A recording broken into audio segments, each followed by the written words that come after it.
ገናኘው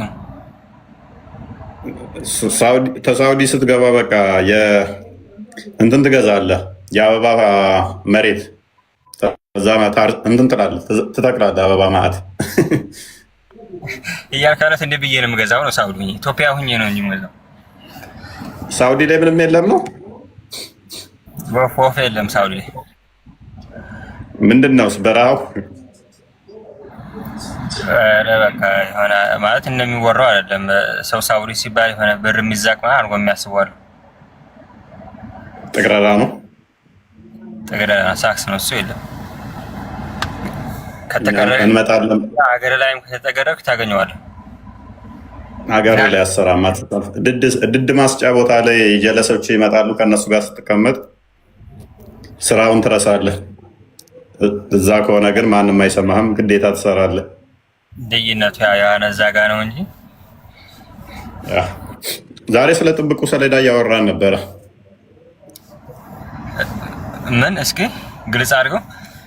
ጥብቁ ሰሌዳ ወይንም ደግሞ ለዋል መሕፉዝ የምትሉት ማለት ነው። ለዋል መሕፉዝ አያተል ኩርሲ፣ አያተል ኩርሲ። አሁን እሱ ነገር ትንሽ እንትን ፓርቶች አሉት። አሁን አያተል ኩርሲ ራሱን የቻለ የአላህ እግር መቀመጫ ነው አይደለም?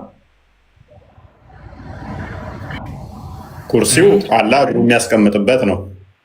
ለዋል መሕፉዝ ግን ኪታቡ ይሄ ጥብቁ ሰሌዳ ወይም ደግሞ አላህ ሁሉን ነገር የጻፈበት ማለት ነው። እስኪ ወይ አስቀድምና እስክብራራ ድረስ እንትን ልበል። ሁሉ ነገር በጥብቁ ሰሌዳ ውስጥ ተጽፏል ተብሎ ይታመናል። እንደ እስልምና አስተምሮ ይሄ ጥብቁ በመጀመሪያ ላፔንን ፈጠረ ወይም ብዕርን። ከዛ በኋላ እያንዳንዱን ነገር በጥብቁ ሰሌዳ ላይ መዘገበ ይላሉ። ይሄ በጥብቁ ሰሌዳ ላይ ለምሳሌ ፈርዖን ገና ሳይፈጠር ሰማይ ምድር ሳይፈጠሩ ፈርዖን እሳት ይገባል፣ የአቡላብ እጆች ጠፉ ከሰሩ፣ እንደዛ ብሎ ጽሑፍ አስቀምጧል አላህ። ለምሳሌ አንተ መቼ እንደምትሞት ገነት ነው የምገባው ገሃነም ብሎ ጽፎብሃል። ሁሉም ሰው ላይ ተጽፎ ተቀምጧል። ምን ላይ? ጥብቁ ሰሌዳ ላይ። ያ ጥብቁ ሰሌዳ ላይ ተጽፎ የተቀመጠው ከዛ በኋላ እዚህ ደግሞ ቁርአን ተላከ ማለት ነው። ከጥብቁ ሰሌዳ ላይ የተቀንሶ ቁርአኗ መጣች ማለት ነው። ግን እያንዳንዱ ጥብቁ ሰሌዳ ውስጥ አለ ማለት ነው። ሱራ 85 ና እንደከፈተው ቃል ሱራ 85 ከ20 ጀምሮ ሁሉ ነገር በጥብቁ ሰሌዳ ውስጥ ነው ያለው። አሁን የኛ ጥያቄ ምንድነው? ጥብቁ ሰሌዳ እያንዳንዱ ነገር ስለ አንተ ተጽፎ ከተቀመጠ አንተ ተዋናይ ነህ። በቃ ድርሰት አላህ ደረሰና ከዛ ካሊድ በዚህ ዓመት ይሞታል፣ በዚህ ቀን ይሞታል፣ የሚገባው ገሃነም ነው፣ የሚገባው እፎይ እንደዚህ ነው ብሎ ጽፎ አስቀምጧል። እኔ እናንተ ምንም ማድረግ የለንም። በቃ ምንም ነፃ ምርጫ የለንም። ምክንያቱም ገና ሰማይ ምድር ሳይፈጥር የሰው ልጅ ገና ሳይታሰብ ሳይፈጠር ተጽፎ ተቀምጧል። ያንን ዛሬ እንደዚህ ያደርጋል፣ ነገ እንደዚህ ያደርጋል ብሎ ገና ሰማይ ምድር ሳይፈጥር ጽፎ አስቀምጦታል። ያንን የጻፈውን ነው የምንኖረው እኔ እናንተ። ከዛ በኋላ ቃል ይሰማል።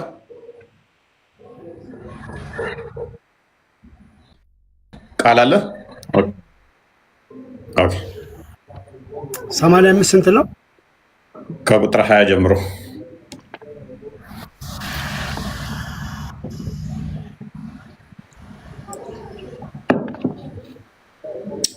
አላህም በዙሪያቸው ከባቢ ነው አለ። ከፍ አድርገው።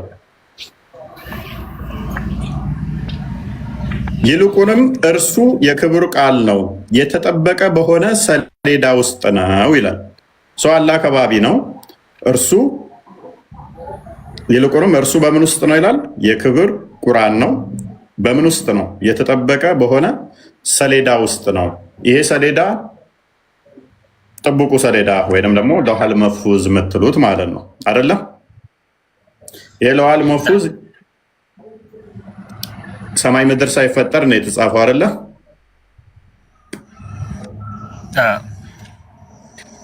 ሰማይ ምድር ሳይፈጠር ለዋል መሕፉዝ ላይ አላህ ጽፎ ካስቀመጠ ለምንድን ነው ጽፎ ያስቀመጠው? ምን እንዲጠቅመው ነው ኖት የያዘው አላህ?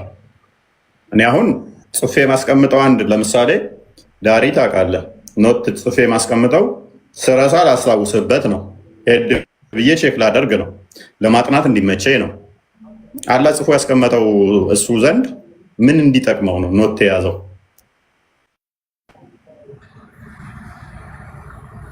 ኖት አልከው? ያ እንደዛ ነው። ኖት ነው። ሌላ ምን አለ? ጸሐፊ ይላታል እኮ ተርሚዚን አንዴ ክፈተው። ጀሚል ተርሚዚ 33 19 ላይ ፔን ይፈጥርና አላ ጸሐፊ ይላታል። ምንድን ነው የምጽፈው ትለዋለች። ጸሐፊ ብሎ ያዛታል ማለት ነው። ስለዚህ እኔም አሁን የሆነ ነገር ጽፌ የማስቀምጠው የሆነ ነገር ለማስታወስ ምናምን እንዲረዳኝ ነው። ይሄ ጥብቁ ሰሌዳ የሚገኘው አላህ ዘንድ ነው። አላህ ጋር ነው የሚገኘው። እሱ ጋር ምንድን ነው የሚሰራለት? ለእሱ ኖት መያዙ ምን ይጠቅመዋል? አላህ 33 19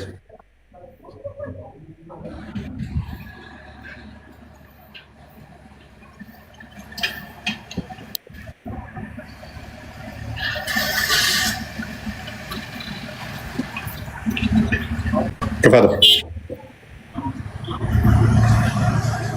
እንግዲህ በደንብ አስተውሉ። ሰማይ ምድር ሳይፈጠር ነው ይሄ ሆነው። ሎክ እንደዚህ ይላል። ከላይ ያለውን ብዙ ምትናለም ቨርሊ ዘ ፈርስት ኦፍ ዋት አላህ ክሬትድ ወዝ ዘ ፔን። በመጀመሪያ ላይ የፈጠረው ነገር ምንድን ነው ይላል? ብዕር ነው አለ። በመጀመሪያ ላይ የፈጠረው ብዕር ነው። ይሄ ራሱ በጣም ግጭት አለው ታውቃለህ። በመጀመሪያ የፈጠረው አላህ ብዕር ነው የሚል አለ። በመጀመሪያ ኩርሲውን የፈጠረው የሚል አለ። በመጀመሪያ አርሹን የፈጠረው የሚል አለ። በመጀመሪያ ውሃውን የፈጠረው የሚሉ አሉ። እርስ በርሱ የሚጋጭ ነው። ፎር ሴክ ኦፍ አርጉመንት እዚህ ጋ ይሄንኛው ሐዲስ በመጀመሪያ የተፈጠረው ብዕር ነው ይላል። ተስማማን። እሺ በመጀመሪያ አላህ ብዕርን ፈጠረ። ሂ ሴድ ቱ ኢት ከዛም እንዲህ አላት፣ ራይት ጻፊ አላት። ሶ ኢት ሮት ዋት ዊል ቢ ፎርኤቨር እስከ መጨረሻ ድረስ ስለሚሆነው ነገር ሁሉ ጻፈች ይላል። ይሄ በጥብቁ ሰሌዳ ላይ የተጻፈው ማለት ነው። ከጥብቁ ሰሌዳ ላይ ነው እንግዲህ ቁርአንም ምንም ሲወርድ የነበረው ማለት ነው። ይሄ ጥብቁ ሰሌዳ የተጻፈው ለአላህ ነው። ምንድን ነው የሚጠቅመው ለአላህ? ኖት የያዘው ምን ሊጠቅመው ነው? አንደኛ። ሁለተኛ ደግሞ እሱ ጽፎ ካስቀመጠ ከዛ እኔ ደግሞ የሚያካሂደውን ስለእኔ እንዳለ በደንብ አስታውስ። ስለእኔ እያንዳንዱ ገሃነም ነው የሚገባው ከሌት ደግሞ ገነት ነው የሚገባው ብሎ ኖት ይዞ አላህ ካስቀመጠ እኔ የአላህን ጽሁፍ ወይንም ኖት መቀየር ማልችል ከሆነ መለወጥ ማልችል ከሆነ እኔ ሮቦት ነኝ ማለት ነው። ወይንም ደግሞ ተዋናይ ነኝ። እዚህ በመተወኔ እፎይ ገሃነም ይገባል ብሎ እንዲህ ይሆናል እንዲህ ያደርጋል ብሎ ከጻፈብኝ ያን መቀየር ማልችል ከሆነ ምንም ነፃ ምርጫ ከሌለኝ የመቀየር እንደ ጻፈው ከሆነ የምኖረው እኔ የአላህ ምን ሆናለሁ ማለት ነው? ሮቦት ሆናለሁ፣ ወይም ደግሞ ተዋናዩ ሆናለሁ። የሆነ ደራሲ ጽሁፍ ይጽፋል፣ ተዋናዮቹ እንዲህ ማድረግ አለባቸው ብሎ ይጽፋል። ከዛ በኋላ ያንን ካራክተር ያነቡና እንደዛ ነው የሚሆኑት። እንደዛ የሚሆኑት በባህሪያቸው ሆነው ሳይሆን ስለተጻፈባቸው ነው እንደዛ እንዲሰሩ። ጨካኝ ገዳይ ምናምን ሆነው ሊተውኑ ይችላሉ። ጨካኝ ሆነው የተወኑት ለምንድን ነው? የተደረሰው እንደዛ ስለሆነ ልክ እንደ ደራሲው ለመሆን ማለት ነው። ስለዚህ እኔ ላይ አላህ እፎይ ጨካኝ ገሃነም ገቢ ነው ካለ እንዲህ ብሎ ከደረሰብኝ እኔ ስወለድ ከዛ በኋላ መሆነው ምንድነው? ጨካኝ ነው። ደግ ከሆንኩኝ ከአላህ ጋር ጋጫለሁ፣ አላህ ሐሰተኛ ይሆናል ማለት ነው። ጨካኝ ሆኜ እንደሱ ከቀጠልኩ ደግሞ እኔ ምንም ነፃ ምርጫ የለኝም። እሱ ያዘጋጀልኝን ትወና በጥሩ ሁኔታ ስለተወጣው መቀጣት ሳይሆን ያለብኝ መሸለም ነው ያለብኝ። እንደው የዛሬ ቶፒክ ተፈኝና አንዳንድ አበባ ሰዎች ጋይስ አይዋ ብያው ካሊድ የዛሬው ቶፒክስ ይቅርብኝና እንደው አንዳንድ አበባ ሰዎች አላለ። ኧረ ይመች። አይ ካንት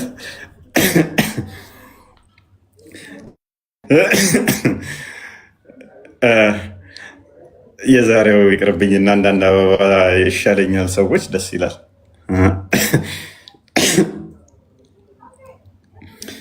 ያ ኤኒዌይስ በደንብ ግልጽ ነው ቶፒኩ ይመስለኛል። አንድም ከቀድር ጋር የሚያያዝ ነው። እንግዲህ አስቀድሞ አላህ እንደዚህ ብሎ ከደረሰብኝ እኔ ምንድን ነኝ? እኔ እኮ ኖርማሊ አሸንጉሊት ነኝ። ከዛ በኋላ ጽፎ ካስቀመጠው እሱ ዘንድ እንዲህ ትሆናለህ፣ እንዲህ ታደርጋለህ ብሎ ከጻፈው ምንም ያንን የመቀየር መቀልበስ ምርጫ ከሌለኝ ምንም በቃ እኔ እኮ ተዋኝ ብቻ ነው ወደው ማለት ነው። ሰው ይህን እንዴት ታዩታላችሁ ነው የመጀመሪያው ጥያቄ። ሁለተኛው ጥያቄ ደግሞ ለዋል መፉዙ ከምንድን ነው የተሰራው? ከምንድን ነው የተሰራው?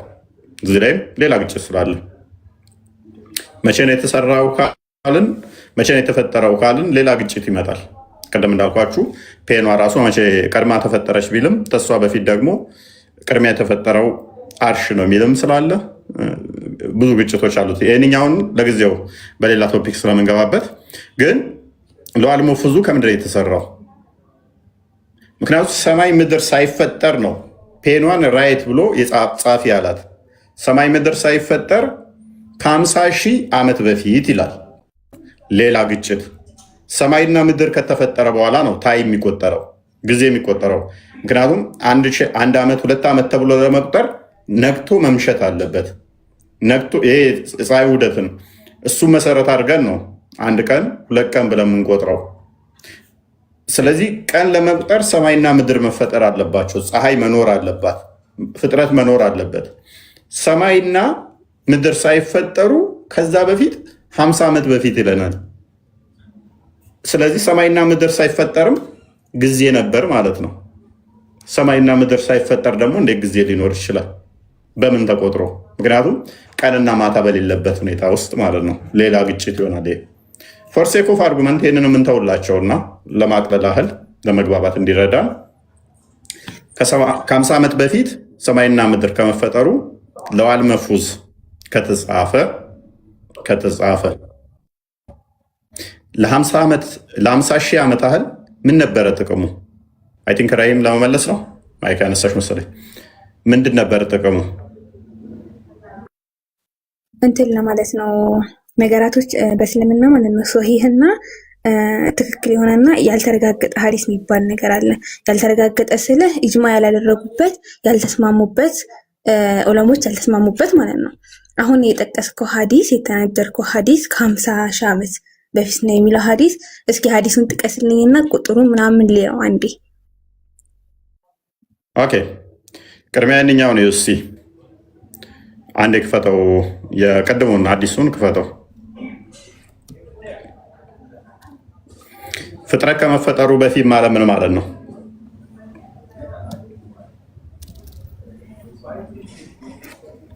ሰሂህ አዲሱ ፍጥረት ከመፈጠሩ በፊት ማለት ምን ማለት ነው? ከዛ ሳያ ፍጥረት ከምንድን ነው የሚጀምረው?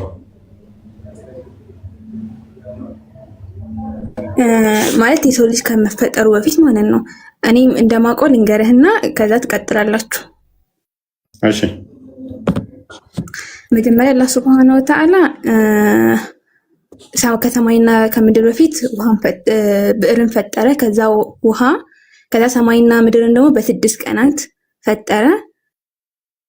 እሱም ከአርሹ በላይ ከፍ አለ ይለናል። ሱረቱል ጣህ ላይ አለ አርህማኑ አለል አርሽ እስተዋ ይለናል። እሱም ከአርሹ በላይ ከፍ አለ። በመጀመሪያ ምን ፈጠረ?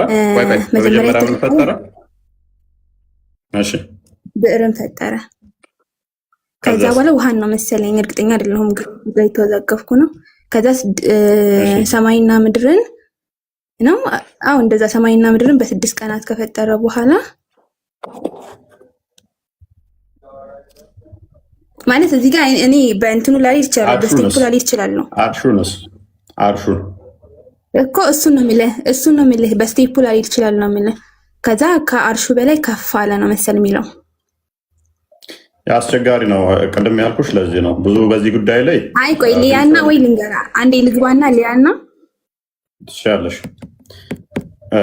ወጥ የሆነ ነገር የለውም በዑለሞቹ ዘንድ ወጥ የሆነ ነገር የለውም። ምድር እንትን ፔኑ የሚል አለ። ከቁርአኑ ጋር ከመጣ ነው ደግሞ ሱራ 7:54 ላይ እርሱ በ6 ቀን ውስጥ ፈጥሮ እንደጨረሰ በ7ኛው ቀን እንዳልፈጠረ ነገር ነው የሚያስቀምጠው አይደለ? ይሄ ደግሞ ፍጥረት እስከሆኑ ድረስ ፔንም ሆነ እነኚህ አይመጣውም ማለት ነው ከሱ ጋር። ኤኒዌይስ ፍጥረት ከመፈጠሩ በፊት ከተባለ ራሱ እነኚህ ፍጥረት አይደሉም ወይ? ፔኖች ራሱ ፍጥረት አይደለም ወይ? ፍጥረት ከመፈጠሩ በፊት እንዴት ሊባል ይችላል? ራሱ ፍጥረት ሆኖ ሳለ አስቸጋሪ ከሆነ ፍጥረት ከመፈጠሩ በፊት ተብሎ ፍጥረት ሊነገር ስለማይችል ማለት ነው። ለዋል መፍዙ ፍጥረት ሆኖ፣ ፔኑ ፍጥረት ሆኖ፣ አርሹ ፍጡር ሆኖ፣ ውሃው ፍጡር ሆኖ ፍጥረት ከመፈጠሩ በፊት ተብሎ እንዴት ይነገራል? እነኚህ ፍጡር አይደሉም ወይ? ፔኑ፣ አርሹ እነኚህ ፍጡር አይደሉም ወይ? እነኚህንም ታሳቢ ማድረግ ያስፈልጋል ማለት ነው። ኤኒዌይስ ፉአድ እንኳን ደህና መጣ።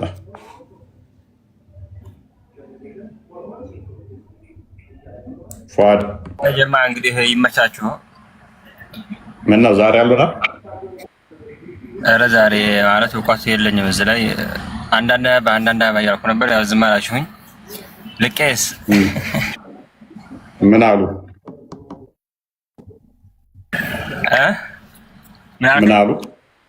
ምን አሉ? ዝም አሉ? ሁሉም ዝም አለ። ምን አውቃለሁ አንተ። ተው ዝም አትበሉ። ያ ጀማ ምን ይበሉ ታዲያ?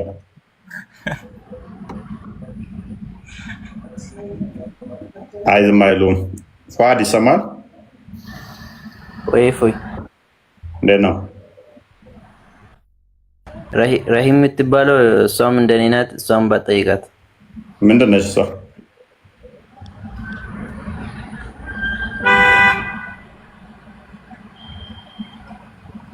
ማለት አይ እሷም ያው ምንም አታውቅም ብዬ እኮ ነው። እኔም እንደሷ ነኝ። ከአንተ መልስ ስፈልግ ጭራሽ አትጠይቋት። እሺ አይ ቅጣ ግን የሚያውቁትን ብትጠይቅ። እነዚህ አሁን ምንም አያውቁ። አቡዘከር ነው የሚለው ከስር ያለው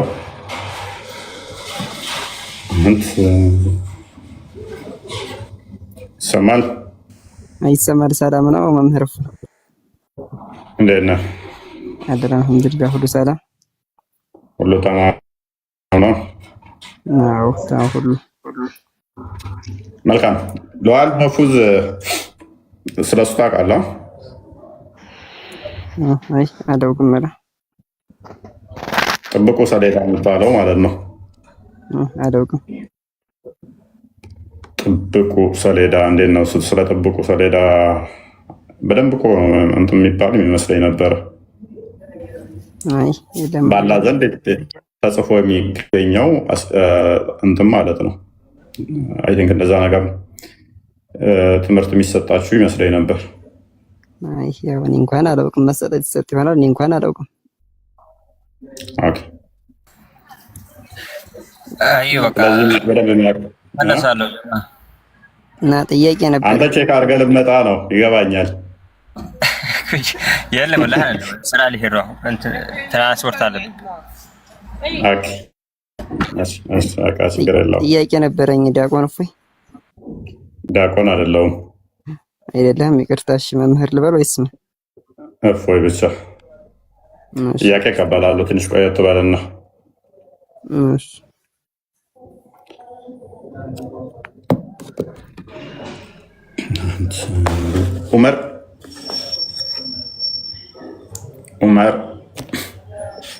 ዑመር ተመለስ።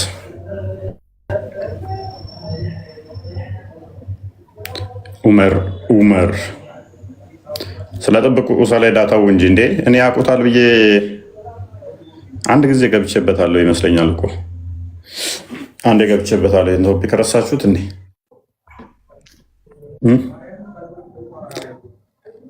አንዴ ገብቼበታለሁኝ። ተው አትርሱ። ኦኬ ቃል አለ የት እንደሚገኝ አንዴ ክፈትልና ሀዲሱን ሳሂህ ቡኻሪ 7404 ላይ ዋና ጥያቄያችን ይህንኛው ነው። እንደውም የዛሬ ቶፒካችን ጥያቄው የሚጀምረው እዚህኛው ላይ ነው።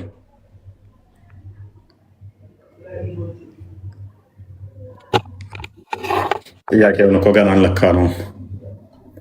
ዋና ፖይንታችን ጥብቁ ሰሌዳ ጥያቄያችን የሚያወጣነጥነው ሞሮፍ እዚኛው ላይ ነው።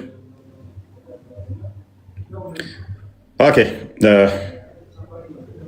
ተቆርጧል። ኔጋ the prophet said when Allah created the creation he wrote in his book የአላህ መልእክተኛ እንዲህ ብሏል። አላህ ፍጥረትን ሲፈጥር በመጽሐፉ ላይ እንዲህ አለ፣ እንዲህ ብሎ ጻፈ ማለት ነው። he wrote about himself ስለ ራሱ በመጽሐፉ ላይ ጻፈ፣ በለዋል መፉዙ ማለት ነው። and it is placed with him on the throne ከዛም ደግሞ ስሮኑ ላይ ወይንም ደግሞ አርሹ ላይ እሱ ጋር አስቀመጣት ይላል። ዳሪ ቅድም ያልኳችሁ ምንድነው? ይሄ ግለ ኖት ነው የሚባለው፣ ግለ ታሪክ ነው የሚባለው፣ ምንድነው የሚባለው? ዳሪ ቃል የምታውቀው ምንድነው የሚባለው? ስለ ራሳችሁ ምጽፉት የዕለት ተዕለት እንትናችሁ ዲያሪ አይደል? የግል ታሪክ በአማርኛ ምንድነው የሚባለው? በአማርኛ ግል ታሪክ ነው። ሌላ ስም አለው እንዴ? ግለ ታሪክ ነው። ስለዚህ አላህ ፍጥረትን ፈጠረና ምን አደረገ? ስለራሱ ስለራሱ ጽፎ መጽሐፍ ስሩ አስቀመጠ። ምንድነው ጥቅሙ? ምንድነው ጥቅሙ? ማስታወሻ ጽፎ ያ ማስታወሻ ወይም ዲያሪ እንደዛ መሰለኝ የሚባለው እንደ ባዮግራፊ ማለት ነው። ጽፎ አስቀመጠ እሱ ጋር ምን ላይ? ስሮኑ ላይ አርሹ ላይ። ረሂም ቅድም ምን ብላን እንደ ሱረት ጣዋን ቁጥር 4-5 አካባቢ ያለውን ጠቅሳ አራማኑ ላ አርሽ ሰው ይላል። አላህ ከአርሽ በላይ ነው አይንም አርሹ ላይ ነው የሚለውን ጠቅሳለች። አላህ ብቻ ሳይሆን አርሽ ላይ ያለው መጽሐፍም አለ። ብዙ ጊዜ ላይ ሙስሊሞች ምን ይሏችኋል? አርሽ የፍጥረት ማለቂያ ነው ይሏችኋል አይደለ? አርሽ የፍጥረት ማክተሚያ ነው። አርሽ በጣም ግዙፍ ነው፣ ፍጥረት የሚያልቀው አርሽ ላይ ነው ይላሉ። እቺ ዳሪዋ አላህ ስለራሱ ኖት የጻፋት መጽሐፏ ከሱ ጋር የተቀመጠችው ፍጡር ነች ፍጡር አይደለችም?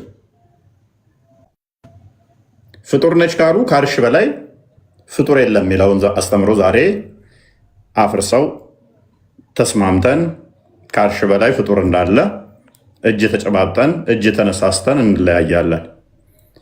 ምክንያቱም መጽሐፉ ፍጡር ከሆነ ከአርሽ እንትኑ እሱ ጋር ያለው ማለት ነው። በእርግጥ ይሄ ሌላ ጣም የሚያመጣባቸው ምንድነው? ይሄ መጽሐፉ ራሱ የተሰራው ከልዑል ነው ይላሉ። ከቀይ ልዑል የሚሉም አሉ፣ እንቁ ማለት ነው። ያ እንቁ ራሱ መቼ ነው የተፈጠረው? እንቁ ከእንቁ ነው የተሰራው ከቀይ እንቁ ካሉን እንቁ ቅድሚያ መፈጠር ነበረበት ማለት ነው። መጽሐፉ ከመፈጠሩ በፊት እንቁ መኖር አለበት። ከእንቁ ከተሰራ እንቁ አስቀድሞ መገኘት አለበት ማለት ነው። እንቁ ደግሞ መቼ ነው የተፈጠረው ነው? ሰማይና ምድር ሳይፈጠር እንዴት ነው እሱ እንቁ ሊኖር የሚችለው? ከ50 ሺህ ዓመት በፊት እንቁ እንዴት ሊኖር ይችላል? ሰማይ ምድር ሳይኖር አልማዙስ እንዴት ከየት መጣ? ይህንንስ አድሬስ ማድረግ ይችላሉ ወገኖቻችን፣ ዘመዶቻችን ይህን አድሬስ ማድረግ ይችላሉ? አላህስ ኖት መያዙ ለምንድን ነው? ይረሳሉ? ያላ እንዳይረሳ ነው ወይ? ስለግለ ራሱ ጽፎ ስለሌላውም ጽፎ ያስቀመጠው ለምንድን ነው? ሁለተኛ ጥቅሙ የዚህ ጽሁፍ ምንድን ነው? ሶስተኛ ይሄ በቂያማ ቀን ቁርአን የገረጣ ሰው ሆኖ ይመጣል አይደለ? ኢብን መጃ 3781 ላይ እንደሚናገረው ቁርአን የገረጣ ሰው ሆኖ ይመጣል። ቁርአን የገረጣ ሰው ሆኖ የሚመጣ ከሆነ ይሄንኛውስ ቁርአን ፍጡር ካልሆነ ይሄንኛውስ ፍጡር ነው ወይ? ይሄ ፍጡር ነው ፍጡር አይደለም? ምን ብለው የሚያምኑት? ይሄንን ቁርአንን ፍጡር አይደለም ብላችሁ የምታምኑ ከሆነ ይሄንኛውስ ፍጡር ነው ወይ? ቁርአን በቂያማ ቀን የገረጣ ሰው ሆኖ እንደገረጣ ሰው ሆኖ የሚመጣ ከሆነ ይሄንኛውስ እንደገረጣ ሰው ሆኖ ይመጣል አይመጣም? ስለናንተ ወደ እናንተ የወረደው ቁርአን እንደገረጣ ሰው ሱናን ኢብን መጃህ አንድ ቼክ አድርገው ቃል 3781 ይመስለኛል የሚመጣ ከሆነ ይሄንኛው ስላላስ የተጻፈው ለምሳሌ በቁርአን ውስጥ የተለያዩ ጥቅሶች አሉ። ለምሳሌ ስለ ውርስ አለ፣ እንዴት ወሲብ ማድረግ እንዳለ አለ፣ ስለ አቡላብ ታሪክ አለ፣ ስለ ፍርዖን ታሪክ አለ፣ የመሐመድ ቤት እንዳመጡ የሚል አለ፣ ሴቶችን ስንት ማግባት እንደሚቻል አለ፣ ስለ አላህ አምላክነት አለ የሚናገር እንደዛ፣ ስለ መሐመድ የሚናገር አለ። ኦኬ እንደዛ ከሆነ መሐመድ ቤት እንዳገቡ የሚል አለ፣ ስለ ሴጣን የሚናገር አለ፣ ስለ ጅን የሚናገር አለ። ይሄ ሁሉ ተደምሮ በቂያማ ቀን እንደገረጣ ሰው ሆኖ የሚመጣ ከሆነ ኦኬ ለዋል መፉዝ ላይ የተጻፈውስ ምንድን ነው የሚሆነው? ይመጣል አይመጣም? እሱ ይመጣል አይመጣም? እስቲል ዛሬም አንድ ሲደመር አንድ ላይ ናችሁ። ናግባ እና እስቲ ነው የፊት በለው እሱን አምላክህን በቁጥር ፈልገህ ልታገኝ የምሞክር ብቸኛ ሙስሊም ና እስቲ የነፈሰበት ድመራ ቁጥር ላይ ነህ ቃል ቱርክ ያደርጉት 3781 3781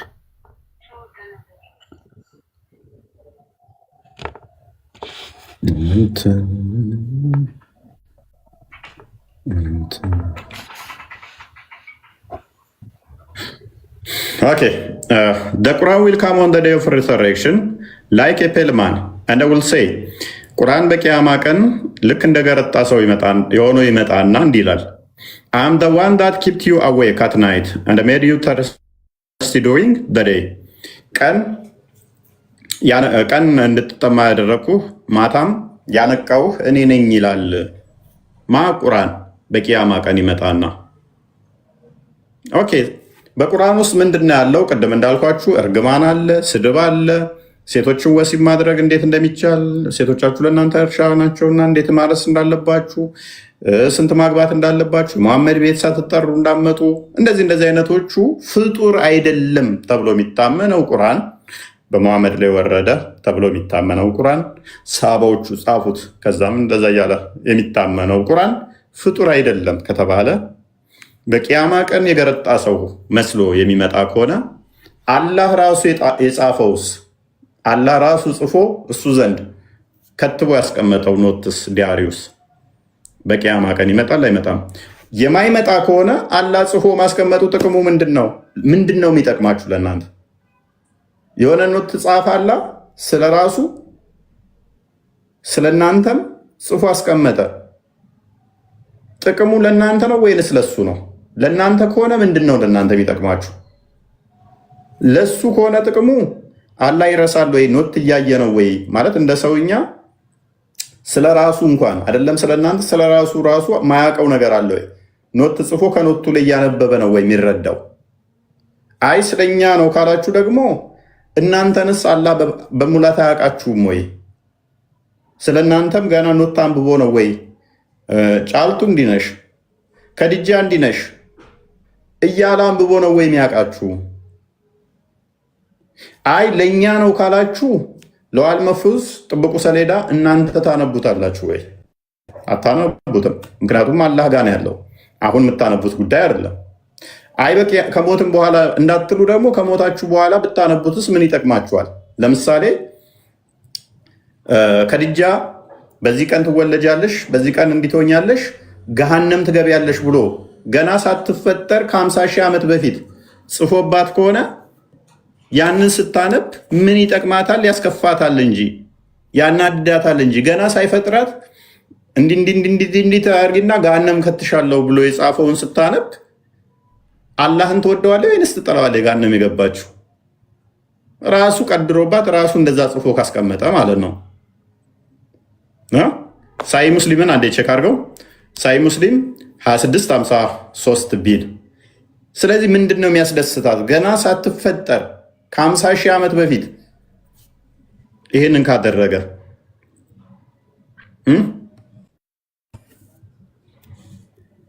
ይህንን መዝኖ ካስቀመጠ ምንድን ነው ለእሷ ጥቅሙ? ምንድን ነው የሚያስደስታት?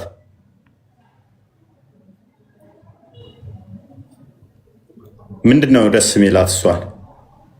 ስለዚህ ጥብቁ ሰሌዳ ኖት ይዞ ያስቀመጠው አላህ ለማን ነው? ጥቅሙ ስለማን ነው የተጻፈው? ስለኛ ወይንስ ስለ አላህ?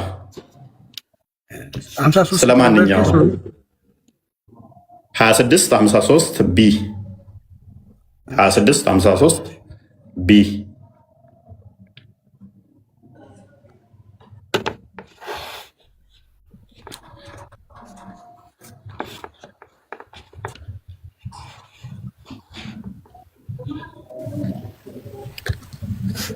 Okay. I heard Allah's messenger as saying, Allah ordained the measures of quality of creation 50,000 years before He created heavens and the earth, as His throne was upon the water. ያለ መልእክተኛ እንዲህ ሲል ሰምቻለሁ። አላህ ሰማይ ምድርን ከመፍጠሩ በፊት ከ50 ሺህ ዓመት በፊት ሜጀር አደረገ፣ ለካ። መቼ? ከ50 ሺህ ዓመት በፊት። ሀዲሱ የሚገኘው ምንድነው? ሳሂህ ሙስሊም ላይ። ስሮን ወይንም ደግሞ ዙፋኑ ምን ላይ ነበር ይላል? ውሃ ላይ ነበረ። ውሃ ላይ ነበረ። ስለዚህ ውሃው አስቀድሞ የተፈጠረ ነበር ማለት ነው። አርሹ አስቀድሞ የተፈጠረ ነበር ማለት ነው። 50 ሺህ ራሱ እንዴት ነው የተለካው? ሌላ ጉዳይ ይሆናል ማለት ነው። ሶ ባክ ቱ አወር ቶፒክ መለስ ስናደርገው አርሽ ላይ ያለው ጥብቁ ሰሌዳ ጥቅሙ ምንድን ነው? አኗር እንኳን ደህና መጣ።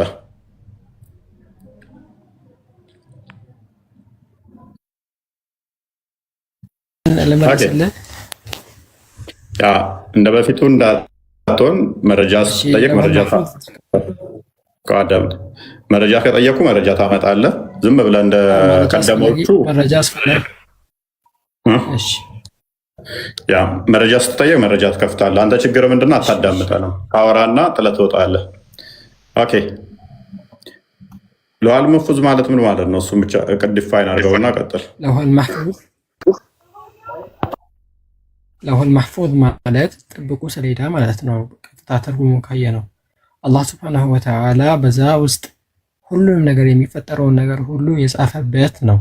ለምን ጻፈው የሚለው ካያን ደግሞ አላህ ሱብሓነሁ ወተዓላ ለሱ ሁሉም ነገር ቀላል መሆኑን እና አንድ ነገር ከመፈጠሩ በፊት ከመሆኑ በፊት እንደሚያውቅ የሚያሳይበት ወይም ደግሞ እውቀቱን የሚያሳይበት ነው። አላህ ሱብሓነሁ ወተዓላ ጽፌ አስቀመጥኩም ብሎ የነገረንም የሱን እውቀት እንድንረዳ ነው። ለምሳሌ ያ ነገር ከመፈጠሩ በፊት ያውቃል የሚለውን እንድናቅ ማለት ነው። የአላህ ሱብሓነሁ ወተዓላ እውቀት አይገደብም።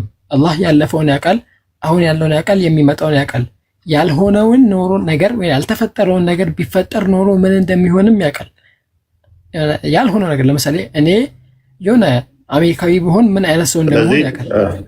እውቀቱ የተገደበ ያልሆነ ሊያሳይ ነው።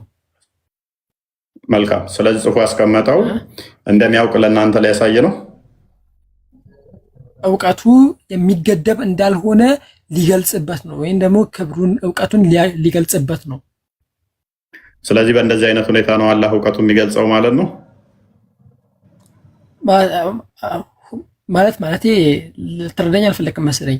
በእነዚህ አይነት ሁኔታም ጽፎ በማሳየትም ይገልጻል። በእነዚህ አይነት ሁኔታ ብቻ አይደለም የሚገልጸው፣ በብዙ አይነት ሁኔታ ነው የሚገልጸው። ለምሳሌ አላህ ምን ይላል መሰለክ? ለምሳሌ አላህ ፕሊዝ ራስን ወጥመድ ውስጥ እየከተትክ ነው። ተረጋጋና። መልካም። ስለዚህ እውቀቱን ሊገልጥ ነው ብለህናል፣ እናመሰግናለን።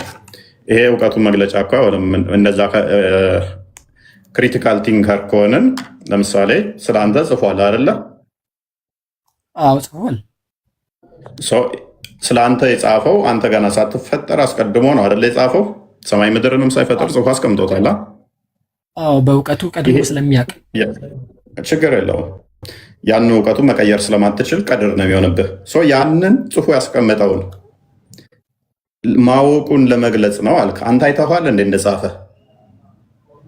እኔ እኮ አላውቅም። አሁን እኮ ለዛ ነው እኔ አለማወቄ ማለት ነው። እንደጻፈ አለማወቄ አለ ነገርኛ ቆይ እኮ ጽፌ ያለው አለ እንጂ። ስለዚህ ጽፌ ያለው ብሎ ራሱ ጋር ካስቀመጠው አንተ ማታውቀው ከሆነ ስትሞት መቀየር ይችላል እኮ እውቀቱን አያሳይም። ይሄ ጽፌ አስቀምጫለሁ ብሎ ትሪክ እያደረገህም ትሪክ ማድረግም ስለሚችል ምክንያቱም ለምን መሰለህ አንተ ያላየኸውን ነገር አዋቂ መሆኑን ያሳያል ብለህ ልትል አትችልም። ነገም ሄደህ እሱን ቼክ አታደርግም። አሁንም አላየኸውም ስለአንተ እንደጻፈ ግን ጽፏል ብለህ ስለምታምን ስለኔ ጽፏል ስላልክ ያ ቃል ማወቁን የሚያሳየው ፕሊስ የሚያወቁን የሚያሳየው እኔ ለምሳሌ ስለአንተ አውቃለሁ ብዬ ጽፌ ባስቀምጥ ተዛ ስለአንተ አውቃለሁ ብልህ ነገ እንዲህ ትሆናለህ፣ ተነገ ወዲያ እንዲህ ትሆናለህ፣ በዚህ ቀን እንዲህ ትሆናለህ ብዬ ብልህ ተነገርኩህ። ኦኬ እኔ የጻፍኩት ጋር ከተመሳሰለ ትክክል ነው። ነገር ግን ጽፌ ያለው ስለአንተ አልኩህ። ነገ ምን እንደምትሆን ተነገ ወዲያ ምን እንደምትሆን የጻፍኩትን አላሳየውህም። ነገር ግን ተከታትዬ ካለፈ በኋላ ይኸው ያንተ የሆንከውን ይኸው ጽፌ ያለው ብልህ ታሪክህን ተከታትዬ ጽፌውም ሊሆን ይችላል።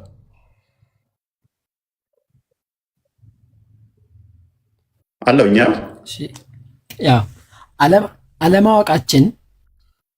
አለማወቃችን ወይም ደግሞ እኛ መጽሐፉን አለማየታችን እንደውም እንትን ነው ትክክል የሆነ ነገር ነው። ምክንያቱም አንድ ሰው መጽሐፉን ቢጻፍበት ለምሳሌ አንተ የገሃነም ሰው ነህ የሚለውን ነገር ዛሬ ቢያቅ እሱ ምንም ቢለፋ ገነትም ሊገባ አይችልም። ሲጀመርም ስራውም ተቀባይነት የለውም። በዛ ነገርም ደግሞ ማስረጃ ሊያደርግ ይችል ነበረ። ለምሳሌ አንተ የጀሃነም ሰው ነህ ቢባል ከዛም በኋላ ዛሬ ላይ ማለት ነው ስራው በጎ ሳይሆን ቀርቶ ገሃነም ቢገባ ታዛቢዋና ዑመር ተመለሱ። ገሃነም ነህ ያረከኝ የማለት ታዛቢዋና ዑመር የማለት ታዛቢዋ ዑመር ተመለሱ። ለሚፊሽ ቀጥል ኢንትራፕት ያረከኝ ነው እና ሶሪ ቀጥልሽ የማለት ስልጣን ይኖረው ነበረ ማለት ነው። እና ምን ልለህ ነው ይሄ የአላህ ዒልም ነው። እና ደግሞ ቁርአን ላይ ነው ነገረን። ቁርአን ደግሞ እኛ ሙስሊሞች የአላህ Subhanahu Wa Ta'ala ቃል መሆኑን ቁርአን የአላህ ቃል መሆኑን እናምናለን። ቁርአን የአላህ ቃል መሆኑን እስካመንን ድረስ ይሄ ነገር እንቀበለዋለን ሙስሊሞች ማለት ነው። ይሄ የእምነት ጉዳይ ነው። አንተ አለማመን መብት ነው። እኛ ግን እናምናለን አላህ ሁሉንም ነገር እንደጻፈ። ለምንድን ነው ታዲያ የጻፈውን ነገር ለምን ጻፈ ካልከኝ እውቀቱን ሊያሳይ እንደሚያውቅ ቁርአን ላይ አላህ Subhanahu Wa Ta'ala እውቀት ምን ያህል እንደሆነ በዚህና በተለያዩ መንገዶች ያሳውቀናል ማለት ነው።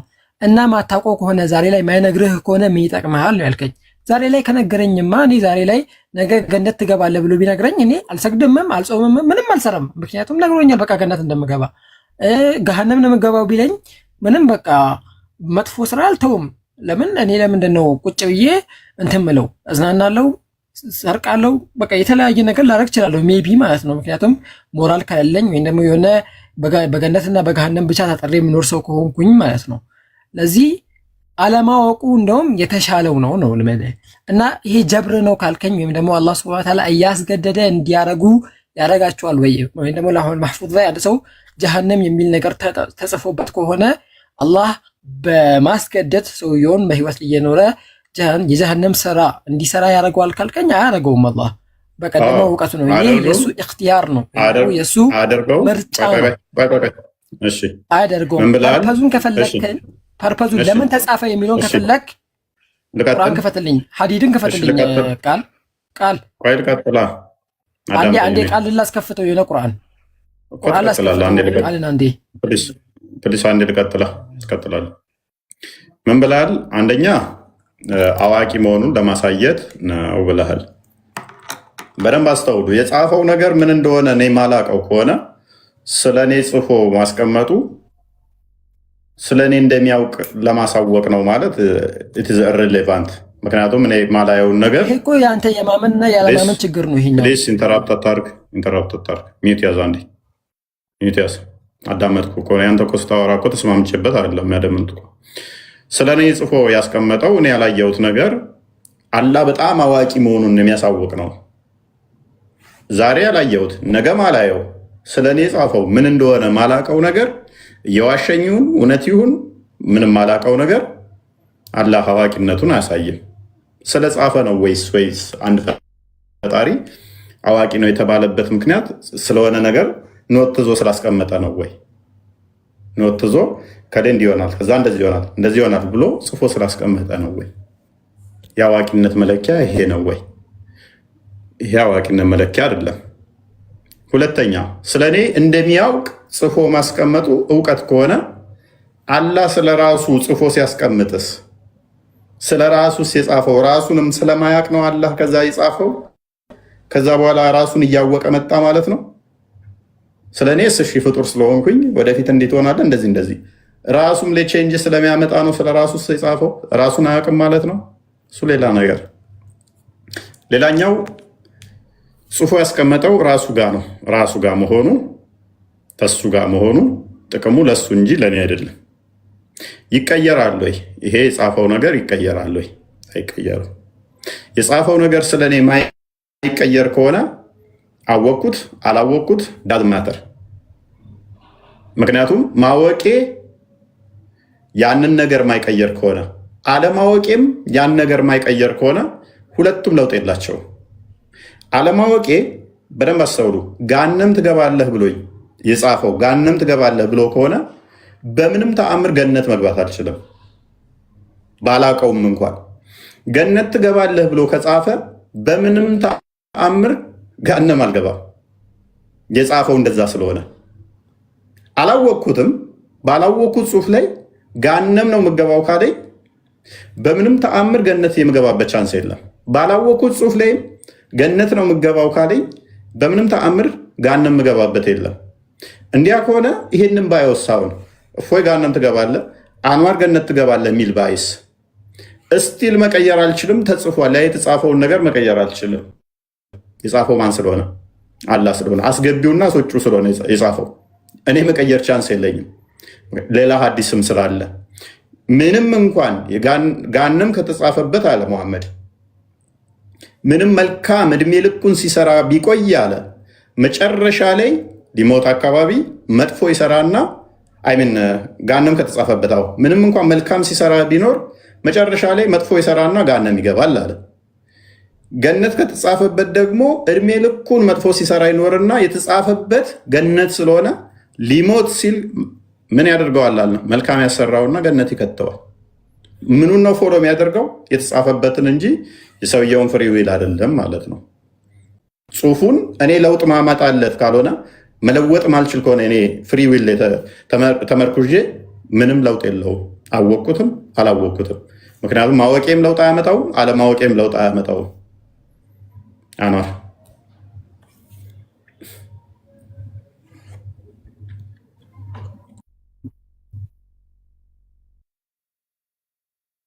ይለኛል። እኔ ካሜራ መስር ከስላደስኩኝ ቁርአን ክፈትለት ጥቅሱ ነገር።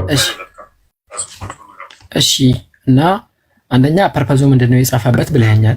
ፐርፐዙን እንደዚሁ ዝም ብሎ እሺ ሱራ ሐዲድ ክፈትልኝ። ሱረቱል ሐዲድ 22ን ክፈትልኝ። ሱረቱል ሐዲድ ስንተኛው አያ ነው ሱራ ነበረ? እሺ ተርቲቡን ላይ ያለ ተርቲቡን አላወቅኩም። እሺ ተርቲቡን ላይ ያለ በቁጥር ቢስሚላህ ቁጥር ላይ ያለ። እሺ አዎ ያ እያነበብኩኝ ከመሄድ ብዬ ነው። እሺ ቆይ ላይ ያለ። እሺ طلع ያመጣለው ቦታው ላይ እንጂ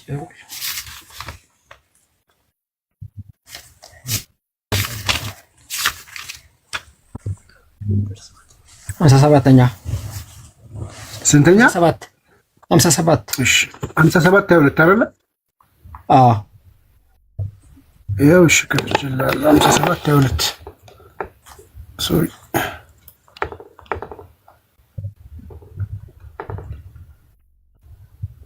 ይኸው ይታያል። አዎ ምን ይላል አላህ ሲናገር ማ አሳበ ሚን ሙሲበቲን ምንም አይነት መጥፎ ነገር ጉዳት አይከሰትም ወይም ደግሞ አትጎዱም፣ ጉዳት አይመጣም። ፊል አርዲ በምድር ላይ ወላ ፊ አንፉሲኩም ወይም ደግሞ በነፍሳቾች ላይ በእናንተ ነፍሶች ላይ ምንም አይነት ጉዳት አይመጣም።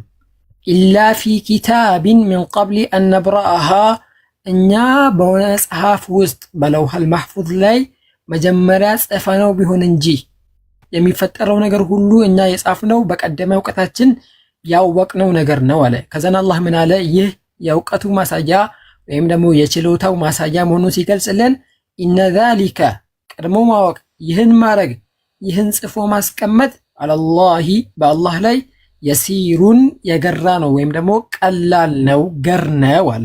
ቀጥሎ ሁለተኛውን ደግሞ ለምንድን ነው ታዲያ የጻፈው? ምንድን ነው ምክንያቱ የሚለውን ደግሞ እንያ። ምን ይላል? ሊከይ ላ ተእሰው ዐላ ማ ፋተኩም፣ ባመለጣችሁ ነገር ላይ ጸጸት እንዳታበዙ ነው፣ እንዳትጸጸቱ። ወይም ደግሞ ጸጸት አብዝታችሁ ምነው እንደዚህ ባረኩት፣ እንደዚህ ሳላረግ፣ እንደዚህ በማድረጌ ብላችሁ እንዳትጸጸቱ ነው። ወላ ተፍረሑ ቢማ አታኩም፣ እንዲሁም ደግሞ አላህ ሱብሓነሁ ወተዓላ በሰጣችሁ ችሮታ አላህ ባደረጋላችሁ ነገር ኦቨር ተደስታችሁ ከልክ ያለፈ ከልክ የወጣ ነገርም እንዳታደርጉ ነው። ምክንያቱም ይህ መጀመሪያም እኮ አላህ የሚያውቀው ነገር ነው። ይህ አላህ ያወቀው ነገር ነው የተፈጠረው። አላህ የሚያውቀው ነገር ነው መጀመሪያም የተፈጠረብኝ። ለዚህ ይህን እኔ ላስቆመው የሚችለው ነገር አልነበረም። አላህ የሚያውቀው ነገር ነው የሆነው። ለዚህ ኖርማል ነው ብላችሁ እንድታምኑ። ወላ ተፍረሑ ቢማ አታኩም፣ እንዲሁም ደግሞ አላህ የሆነ ነገር ሲሰጣችሁ በዛ ነገር ኦቨር ተደስታችሁ ኦቨር ከውስጥ እንዳትወጡና ራሳችሁን ቀለል አድርጋችሁ ይህ ነገር የአላህ ስጦታ ነው እንድትሉ ነው። ለምን? ወላሁ አላህ ላ ዩሒቡ ኩለ ሙኽታሪን ፈኹር፣ አላህ ሱብሓነሁ ወተዓላ ኩራተኛና ጉረኛን አይወድም። ሲሰጠው ባለው ነገር የሚኮራ እና የሚጎርርን አላህ ሱብሓነሁ ወተዓላ አይወድም ይላል። ጸጸት እንዳታበዙ እንዳትጸጸቱ እና በሰጣችሁ ነገር ደግሞ ይበልጥ በጣም ደስታ እንዳታበዙ ነው ይላል። እሺ ይህ ነገር ጀብር አይደለም አልኩክ፣ ወይም ደግሞ አላህ ሱብሓነሁ ወተዓላ አስገድዶ ይህን ነገር እንዲያደርግ ልጨርስ ሀሳቤን። አሁንም አንድ ቁርአን ፈልጋለሁ፣ ይሄንም እናወራበታለን ከፈለግ ችግር የለውም።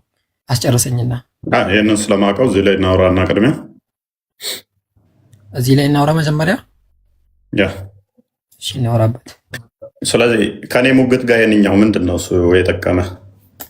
አንተ ያልከው እኮ እፎይ፣ አንተ እያልክ የነበረው ማለት ነው እኔ ማወቄ ምንድን ነው እኔ አላህ ሱብሓነሁ ወተዓላ ጽፎ እሱ ጋር እንዳስቀመጠው ምንድን ነው የሚጠቅመኝ አልከኝ አይደለ? ይሄው የሚጠቅምህ እኮ ይሄ ነው አልኩህ። ሊከይ ላ ተእሰ ወላ ተፍረሕ ቢማ አታክ።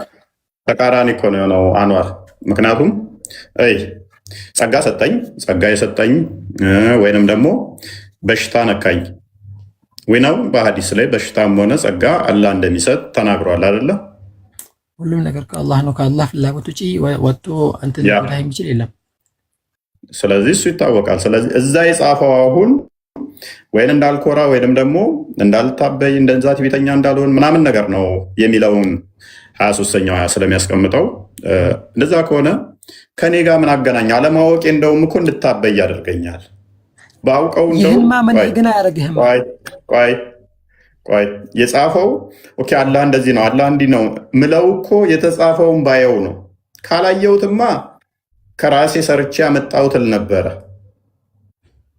አየህ፣ በራሴ ሰርቼ ባላየው ኖሮ ካላየሁት ማለት ነው ሰርቼ የሆነ ነገር ሳገኝ አገኘው ብዬ እኮራለሁ፣ እንደውም እደሰታለሁ። ካየሁት ግን ነገ እንዴት አገኛለህ ሲለኝ ሳየው አላህን የሰጠኝል ነበር። ልመልስልህ ፕሊስ ኢንተራፕት አድርገኝ። ተቃራኒ ነው ቁርአኑ ክፍል። ባየው ኖሮ አየህ የሆነ ነገር ትልቅ ጸጋ ሲሰጠኝ ወይንም ደግሞ የሆነ ስራ ሰርቼ ወይም የሆነ ነገር ትልቅ ስኬት ሳገኝ ዋው በራሴ ያደረግኩ ምናምን እላለሁኝ። ካላየሁት የራሴ ይመስለኛል። ካየሁት ግን አላህ እንዴት አገኛለህ ብሎ የጻፈውን ካየው እንደዛ ብዬ አልኮራራም፣ አልደሰትም። ምክንያቱም ከአላህ ነው ብዬ እንዳስብ ጽሑፉን አይቻለውና እንዴት አገኛለህ የሚለውን አለማየት አሁን አንተ ያልከው ጥቅም ለእኔ አይሆንም። ጉራና ትዕቢቱ ደግሞ እንደዛ እንዳትሆኑ የሚለው ምክንያቱ ምንድን ነው? ሱናን አቢ ዳውድ 40:90 ላይ ኩራት ወይንም ይህንኑ እየጠቀስኩልህ እኮ ነው። ይህንኑ እየጠቀስኩልህ ለዚህ እኮ ምላሽ እየሰጠው ነው። ትዕቢተኛ ይላል፣ ትዕቢተኛ እንዳትደሰቱ ምናምን ይላል። እሱ ደግሞ ምንድን ነው? ኩራት ወይንም ትዕቢት ያላ ጋቢው ስለሆነ ነው። ሬስ አንቀይር። አንቀየርኩም ፕሊስ። በሰጠናችሁ ነገር በትዕቢት እንዳትደሰቱ ነው ይላል። ያ ትዕቢቱ ጉራው እንትን ማለቱ እየነገርኩ ነው እኮ አላህ ስለራሱም ጽፏል እኮ። ያ ትዕቢቱና ጉራው ያላ ስለሆነ ከእሱ ጋር እንዳይፎካከሩት ነው። እዚሁ ላይ እኮ እያልኩ እኮ ነው። ያ ጸጋው የኔ ነው፣ በተሰጣችሁ ከተበታችሁ ከጎረራችሁ ከኔ ጋር እኩል ትሆናላችሁ የሚል ስለሚመጣበት ነው። ሱናን አቢ ዳውድ 40:90 ላይ ኩራት ወይንም ፕራይዱ የኔ ጋቢ ልብሴ ነው ስለሚል ማለት ነው። ጥብቁ ሰሌዳ ላይ እኮ ስለአንተ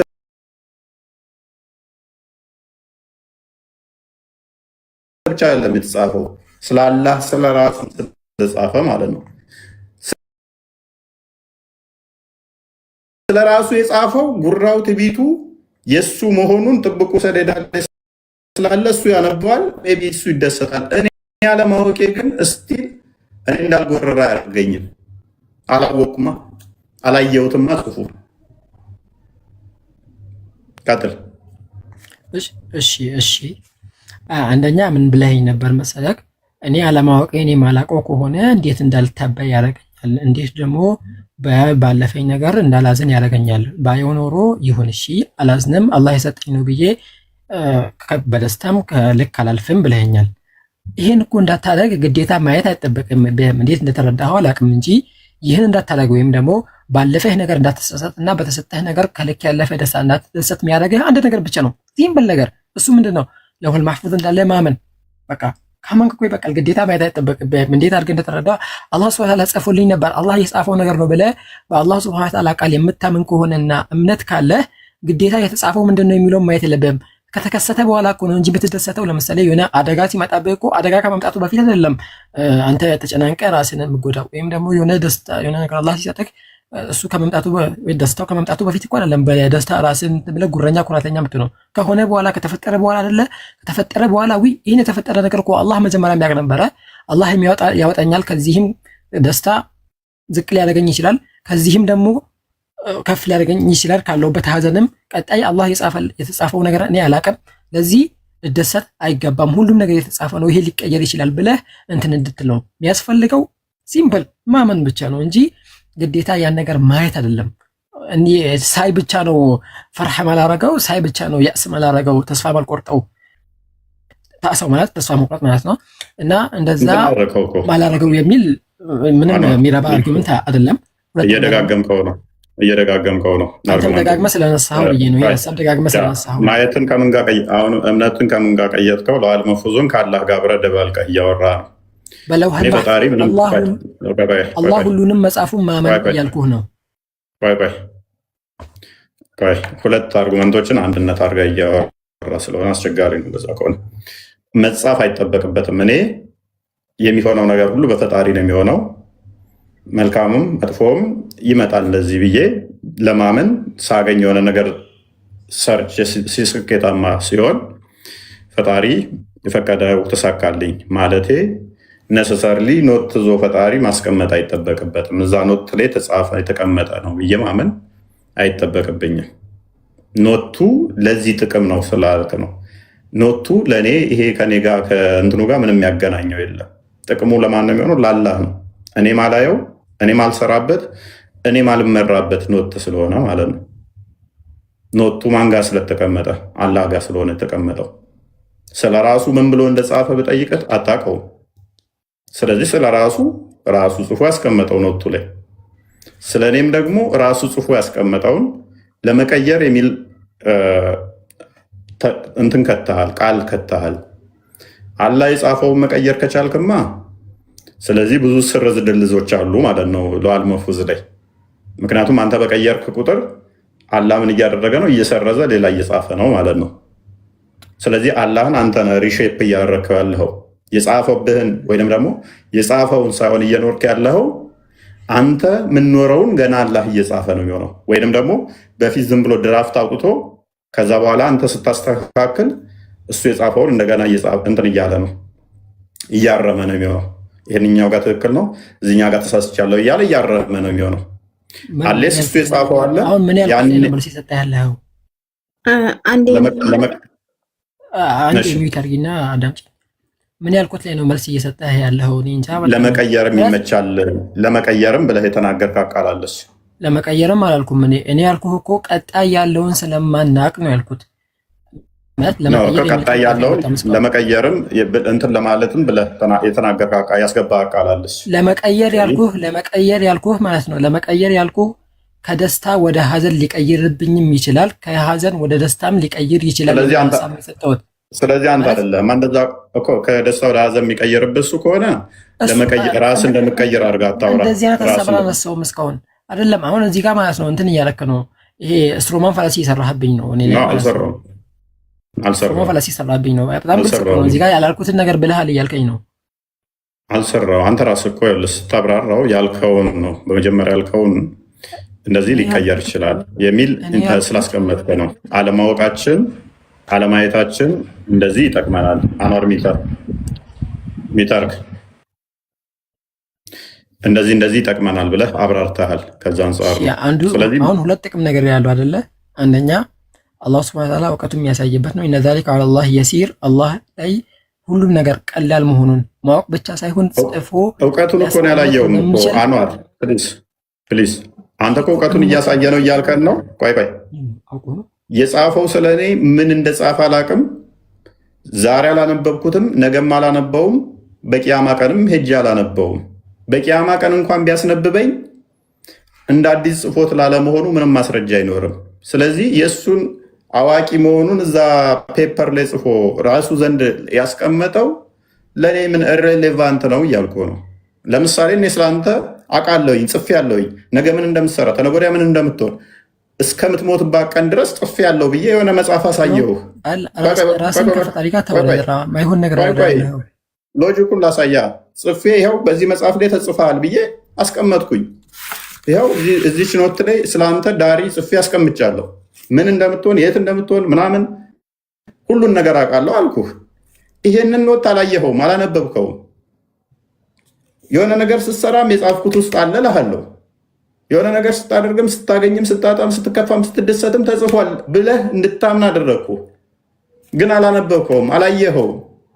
ከዛ አይ ይሄንን ያደረገው እፎይ ምን ያህል አዋቂ መሆኑን ማሳያ ነው የተጻፈው። ማይሆን አርጉመንት ላይ ደስ የሚለው ምን መሰለህ? ደስ የሚለው አንተ አይደለም ፈጣሪ እያወራ ያለው ስለ አላህ ነው። አንተ ከራስህ ጋር በራስህ ነው ወስደህ የሰጠህ ያለው ሲጀምር የማይገናኝ ላላ የሰጠው መስፈርት እኮ ነው። ላላ የሰጠው መስፈርት አላቆረኩም። ላላ የሰጠው መስፈርት በጽሁፍ ላይ ጥገኛ አደረግከው። እዚህ ጋር በጽሁፍ ላይ ጥገኛ ነው አላልኩህም። ማለት እስካሁን ድረስ እኔ እንጃ በጣም የታገስኩኝ ነው። ስትሮማን እየሰራህብኝ ነው። ብዙ ፋላሲዎች እየሰራህብኝ ነው። ወንድማችን ስለምን ፋላሲ ነው የምታወራው? እውቀቱን እንደመግለጽ ነው ብለህ ተናግረሃል። አልተነጋገርክም ብያለሁ። ኦኬ፣ እውቀቱን ለመግለጽ ደግሞ ምንድነው ያስፈልጋል? እውቀቱን ለመግለጽ ጽሁፉ ያስፈልጋል ብለሃል አላልክም? ጽሁፉን መጽሐፍ ጽፎ ሊያስቀምጥ እንደሚችል ሊገልጽ ነው። ይሄን ደግሞ ማየት አይጠበቅብንም። ይሄን ለመረዳት ቆይ ስትሮማን ፋላሲ ብለህ ደጋግመህ ስላልክ እናጥራው። ስትሮማን የሰራህብኝ እናጥራው። እሺ እናጥራው፣ እንደገና ሪሀርስ እናድርገው። ጽሁፉን የጻፈው አልመፉዝ ላይ አላህ ምን ያህል እንደሚያውቅ ሊያሳየን ነው ብለህ ተናግረሃል።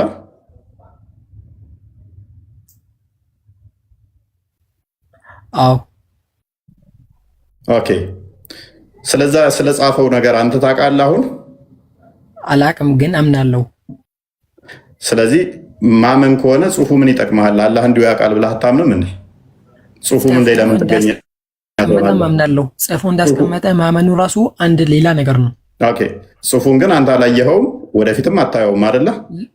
ላየውም አያስፈልግም። ሲጀመር ባየውም ደግሞ እኔ የምጎዳው ነው እንጂ የምጠቀመው ነገር የለም። ሲጀመር ይህ እንደውም የሰውን ነፃ ምርጫ መከልከል ነው ማሳየቱ ማለት ነው።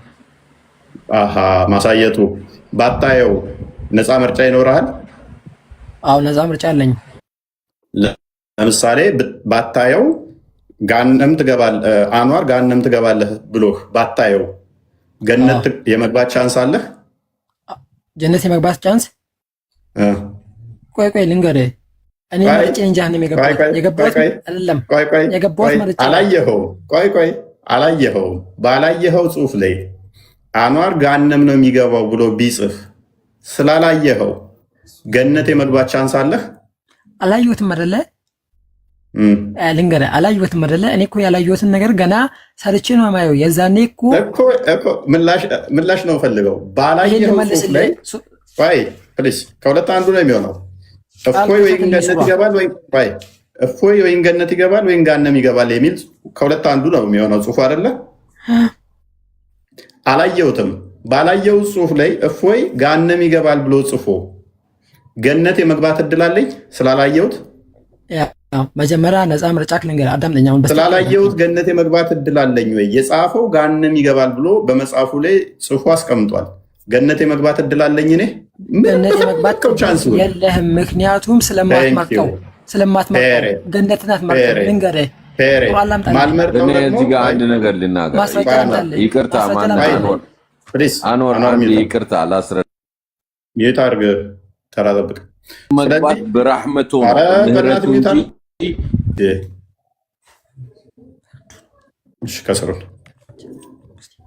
ስለዚህ የመቀየር ነፃ ምርጫ ከሌለኝ ያ የተጻፈውን የመለወጥ ነፃ ምርጫ ከሌለኝ አየሁት አላየሁት ለውጥ የለውም የምልህ ለዚህ ነው። ቀጥል።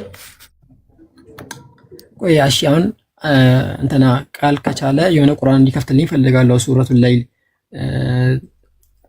እንትን 92ኛውን እዚህ ላይ አድርገው ቅድሚያ ይሄንን ጨርስ። 92ኛው ምዕራፍ ላስረዳህ ነው። ከዛ ላይ ላስረዳህ ነው። ምን ስለዋል መፍዝ ነው? ስለዋል መፍዝ ነው። 92ኛ ምዕራፍን ኦኬ እሺ ቀጥል። ቃል ክፈትለት። ሌላተል ቀደረም አለም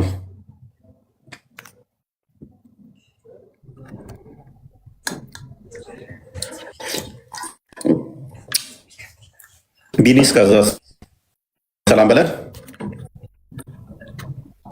እሺ ሰላም ብያለሁ። ስታወት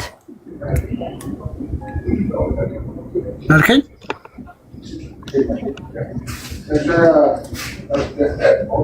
ሰማለሁ ብላልከኝ ወንድሜ ሰማለሁ። እንኳን ደህና መጣ ብለና 92ኛው ምዕራፍ ከፍትልኝ 92ኛ ምዕራፍ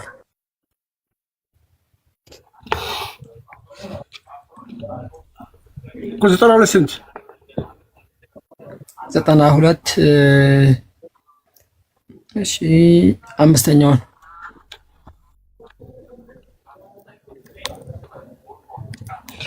ይሄ አይደለም 92 ነው ያልኩህ። 92 ነው ያልከኝ? አዎ እሱን እሺ ምን ያለ አላህ ሱብሓነሁ ወተዓላ ቁርአን ላይ ሲናገር ፈአማ መን አዕጣ ወተቃ ፈአማ መን አዕጣ የሰጠ ሰው መጽዋዕትን የሚሰጥ ሰው ወተቃ እንዲሁም ደግሞ ጌታውን የሚፈራ ሰው መጽዋዕትን ደሆች የሚያበላ ነዲያን የሚያበላና ጌታውን የሚፈራ ሰው ቀጥል ከፍ አድርገው ወሰደቀ ቢልሑስና በመልካሚቱ እምነት ወይም ደግሞ በእስልምና ያመነ ወይም ደግሞ ያን ነገር የተቀበለ ያረጋገጠ ሰውን አለ አላህ። ቀጣይ ምን አለ? ፈሰኑየሲሩሁ ሊልዩስራ ለሀገሪቱ ስራ ወይም ደግሞ ለዛ ለገር ለሆነው ወይም ደግሞ ቀላል ለሆነው ስራ ለዩስራ ወይም ደግሞ ወደ ጀነት ለሚወስደው ስራ እናዘጋጀዋለን ወይም ደግሞ ያን ነገር እናቀልለታለን። ፈሰኑየሲሩሁ ማለት እናቀልለታለን ሊልዩስራ ወደ ገር የሆነውን መንገድ ወይም ደግሞ የጀነትን መንገድ እናቀልለታለን ይላል። እዚህ ጋር ምንድነው ያመነ ሰው እምነት የማመንና ያለማመን መብት ነው። አንድ ሰው እዚህ ጋር ማመን ይችላል፣ አለማመን ይችላል። ለምሳሌ አሁን እዚህ ጋር እፎይ ማለት ነው ከፈለገ አላምንም ማለት ይችላል፣ አምናለሁ ማለት ይችላል። እዚህ ጋር ነፃ ምርጫ አለው። እዚህ ጋር ለምሳሌ ማንም ሰው አላህ መጥቶ እጁን ይዞ ሲያሳምነው አላየንም። አላህ መጥቶ እጁን ይዞ ሳያሳምነው ሲቀርም አላየንም። ያመነ ሰው እንዲሁም ደግሞ መልካሚቱን እምነት እስልምናን ያረጋገጠ ሰው ለመልካም ስራ ወይም ደግሞ ለጥሩ ስራ እናገርዋለን፣ የጀነትን መንገድ እናቀልለታለን አለ። ቀጣይ ደግሞ ምን አለ? ቀጣይ ከፍ አድርገው ነው ወአማ መን በኺለ የሰሰተ ሰው ወይም ደግሞ ገንዘቡን በቃ ይዞ ለድሃ የማይሰጥ የተራበንም ማያበላ ሰው በቃ እንዲህ የሚል ሰው ወስተግና እንዲሁም ደግሞ በራሱ የተብቃቃ እኔ በቃ ከአላህም አልፈልግም ከማንም አልፈልግም እኔ ለራሴ በቂ ነኝ ብሎ እንደዚህ ኩራት ውስጥ የሚገባ ሰው ይላል አላህ። ወአማ መን በኺለ ወስተግና ቀጣይ ወከዘበ ቢልሑስና እንዲሁም ደግሞ ሑስናን ወይም ደግሞ መልካሚቱን እምነት ወይም ደግሞ እስልምናን ያስተባበለ አልቀበልም ያለ በምርጫው በፍላጎቱ እምቢ ብሎ